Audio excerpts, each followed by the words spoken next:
जैसे मास स्क्रीनिंग हम लोग ने थर्मल तो की, तो उससे जिनको टेम्परेचर था उनको अलग कर दिया, मगर टेस्ट का जो होता है वो स्वैब टेस्ट होता है। उसमें हम लोग वायरस को टेस्ट करते हैं, आरएनए को एक्सट्रैक्ट करके, और उसके लिए हमारे भारत में क्षमता भी हम लोगों ने बढ़ाई है उसके लिए। और उस वायरस को टेस्ट करने के लिए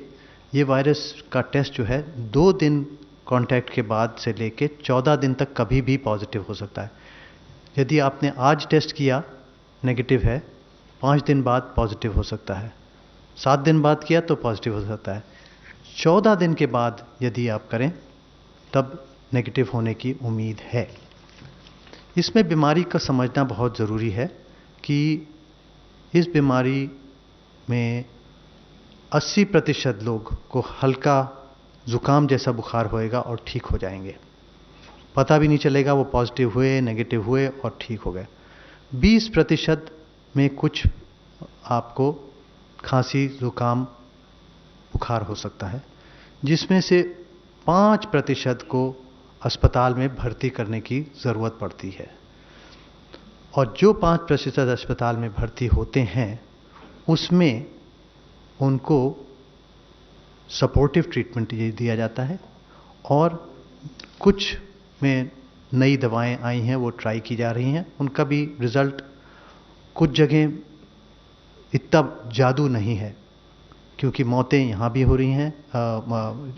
चाइना में मौतें, इटली में भी हो रही हैं मौतें, यूके में भी हो रही हैं मौतें, यूएसए में भी हो रही हैं।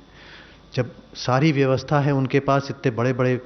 देश हैं जिन्होंने बहुत ही तरक्की की है, उनके यहाँ भी वो डेथ को नहीं प्रिवेंट कर पा रहे हैं। तो हम लोग को फोकस करना है कि अगर हम लोग आइसोलेट कर दें उस जो बाहर से आए हैं, उनको 15 दिन के लिए 14 दिन के लिए क्वारंटाइन कर दें, और यदि होम क्वारंटाइन भी कर रहे हैं तो उनको बिल्कुल दूर रखना है, कम से कम 1 मीटर, या अलग कमरे में रहें तो बहुत ही बढ़िया रहेगा। यदि कुछ लोग बच्चे आ गए हैं, अपने घर भी चले गए हैं कुछ, तो उनको अलग कमरे में रहना ज़रूरी है। दूसरी चीज़ यह है कि उनको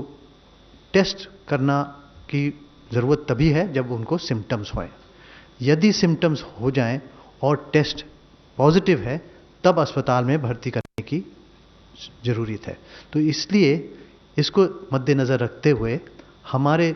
देश में हम लोग ने अस्पताल की तैयारी सारे स्टेट्स में करी है, जो कोविड के अस्पताल अलग हो जाएंगे, जिससे कि बहुत आसानी से ये समझा जाएगा कि इसमें कोविड का मरीज़ जाएगा और अन्य अस्पतालों में नहीं मिलेगा।